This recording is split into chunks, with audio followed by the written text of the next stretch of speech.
we welcome James Marks, CEO of Biver. Welcome to Dubai. Thank you. Thank you for having me. It's always a great pleasure to be back in the Gulf. You come quite frequently to Dubai. Is there any reason for this visit? Yeah, not particularly for Dubai for this visit. I'm sort of stopping off in Dubai to catch up with yourself and our retail partner here in Dubai, but also to head off to Bahrain for the Grand Prix, where we will have a launch event for a new version of the automatique. We're coming on the 12th of April. So yes, a very short stop in Dubai. It's always good to be here.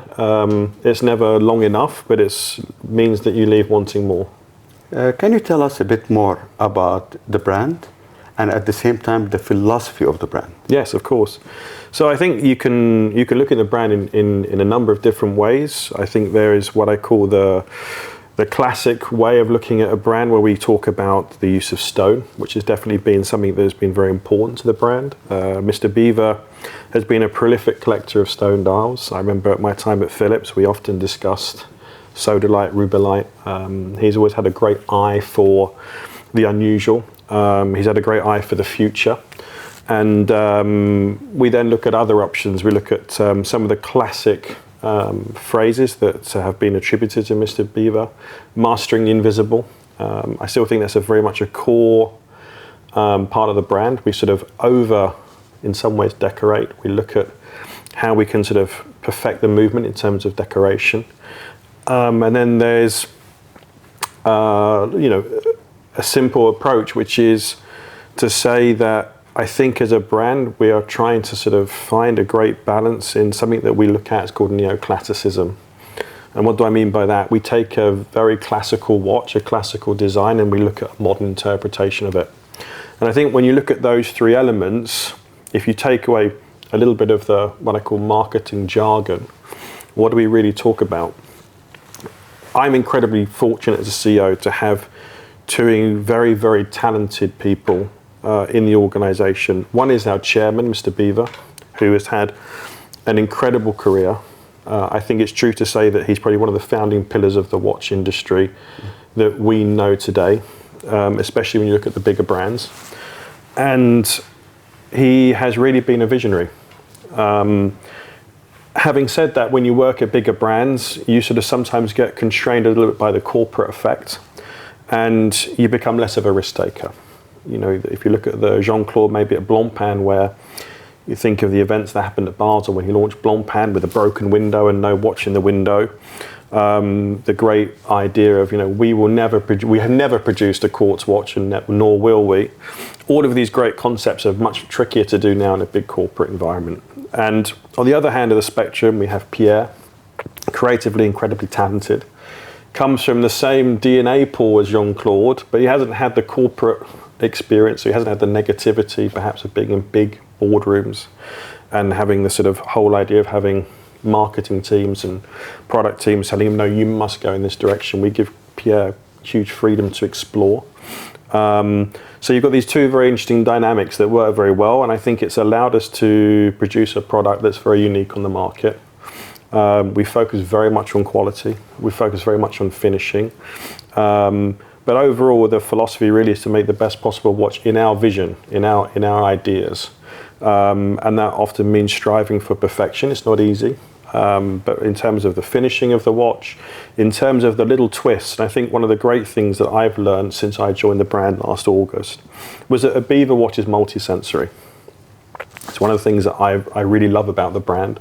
If you think about when we launched the minute repeater 2.5 years ago, we didn't launch a minute repeater, we launched a carillon minute repeater, a 3-hammer gong, and this beautiful tone. Really, when people hear it, they have to smile. It's such a unique sound. It's soft, but it has this sort of tonal quality that I think you don't always hear in a lot of minute repeaters. And then we launched the automatique, and we sort of said to ourselves, wow, how do you make a sort of a 3-ham watch nowadays sing? How do you make it stand out from the crowd? One of the ways, obviously, is finishing. But a lot of brands talk about finishing. I think maybe Alex picked up on a podcast she did recently. But I think one of the things that I love about the automatique is actually the crown. because something that's overlooked, but if you look at the crown of the automatique, you have the feel of a manual wine watch, you have the sound of the manual wine watch, but you have the everyday usability of a micro rotor. So we've really gone that extra mile of always with our products of having something that is multi-sensory, goes a little bit further, and we're really a brand that I think talks to collectors, vintage and modern, but it's really through the quality of the watch. And when people hold the watch and they analyse it, I think they always walk away very pleasantly surprised. You mentioned so many points. Yes. One of them is the slogan for Biver, which is mastering the invisible. Yeah. The invisible. Can you tell us how important is finishing to the brand? Yeah. And what does that mean to the brand? If you look at the management team that we have at Biver, we all come from, Jean-Claude obviously comes from a manufacturing basis, but we all primarily come as collectors. So in many ways, we build a watch for collectors as collectors. The finishing for us is important because it differentiates us. It's one of the areas where we feel that we can offer something a little bit more. And I think if you look at what happened with the automatique, we had 4 different types of finishing on the movement. And a lot of people said, wow, these guys have really gone the extra mile. I know you were in Watches and Wonders last week, but I had a lot of people who were saying, wow, I saw a Biver for the first time. The finishing is unbelievable. And that's something that we want people to discover. You can't do it through an image. You can't do it through a video in some ways. You have to literally see it through your own eyes. And it's important for us because it's that differentiation factor. A lot of brands talk about high-end finishing, but we really go that, I believe that step further. That's what luxury is. Luxury is a lot of things nowadays. It's very tailored to the individual, and we try to produce a watch that for someone who's looking for the details. There are a lot of little things with the watch that I particularly like. Even, for example, when we black polish the letterings for the Biver name, you don't always see the name on the watch. So the watch almost becomes more personal to you. It's only when you see the reflection of the sunlight that you see the name. But there are so many facets of the watch, and I think it's testament to Pierre and the whole of the creative team that brought this watch together, that it has really sort of rung a tune with collectors that are looking for an alternative. And I think that's, for us, is what we're really striving for. We want to be seen as a brand that's an alternative perhaps to the mainstream. A lot of people make great 3-hand watches, but not necessarily finished to this level, and not necessarily with that multi-sensory twist that I think we have with the automatique. What surprised everyone was the first watch that was released under the brand was a high complication watch. How did that decision come to? I wasn't there at the time, but my understanding, and I think it was a very good point that Jean-Claude made, was that it would have been difficult for the brand to launch a 3-hand watch first because the criticism would have been it was lazy. Oh, it's simple to do a 3-hand watch. I can honestly tell you from experience it's not. And I'm sure a lot of the brands would tell you the same thing. We believe with the Carillon repeater, it was important to show the collector community what our standards were in terms of complication, in terms of high-end finishing, and also in terms of setting a design DNA. And that design DNA resolutes even today with the automatique. Yes, the case size is smaller, I accept that point, but it has started a design DNA which will follow through into other products. My personal belief is that the Carillon in years to come will be incredibly desirable, and it's not something that we'll ever be ashamed of or look at as saying, oh, it's not as popular as the automatique was.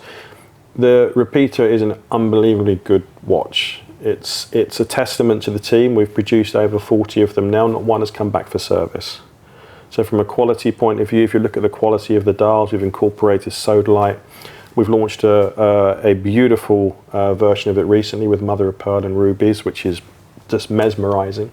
It's a great watch. It allows people to express their personality. It's a watch where you can really look at dial options. We've done many pieces like the Phoenix watch where the hands are on the back. A lot of people might remember Catharsis, the only watch.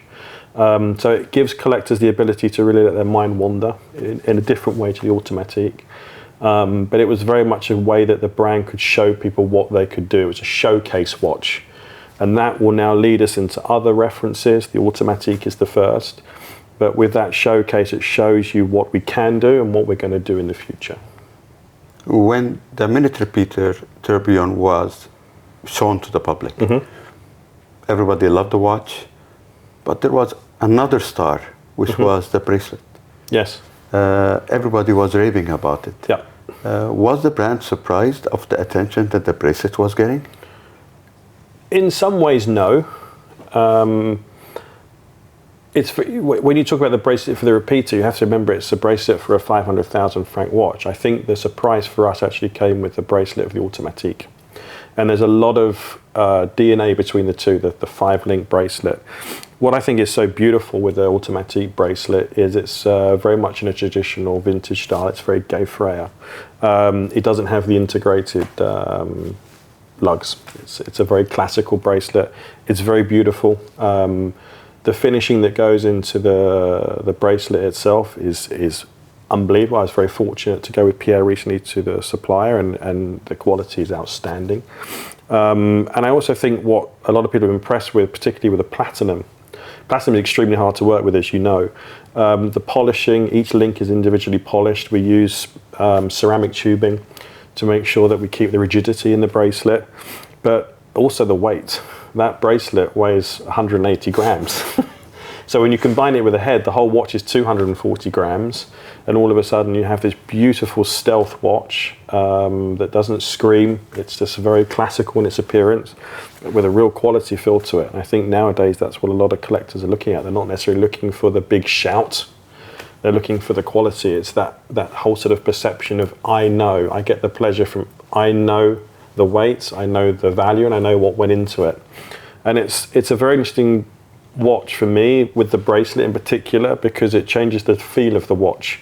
You can have the rose gold watch, which is on a strap, is beautiful, but when you fit the bracelet, and that's very easy to do, it has an easy link system where you can just swap them in and out. It really adds a touch of glamour. And we've seen it very much with ladies as well, that have been really sort of enthusiastic. But what was the surprise was how many people first started ordering the watch on the leather band, and then 3-4 months later they said, I've seen the bracelet on Instagram, or I've heard about the bracelet, I've seen it on the website, and they came back. The automatique line, when it was launched, it had also featured stone dials. Correct. Most collectors were aiming for the stone dials. Was that originally the plan? Well, I think stone dials is an interesting point, because it also goes back to the idea of offering an alternative. Petersite wasn't really a stone that was being spoken about in the watch industry. In fact, I think at the time we launched it, the only other people that were using it were Van Cleef, and they were using it in jewellery rather than watches. I hear now in the industry that a lot of brands are looking at Petersite. So we're very happy that we put Petersite out there, because it's a beautiful stone. It originates from Namibia. It's incredible. One of the things that I like about having an atelier series with stone dials is, although we produce a series of watches, they're all piece unique. So you might have 18 in series, but every single one is different. So it adds a little bit of exclusivity to the watch.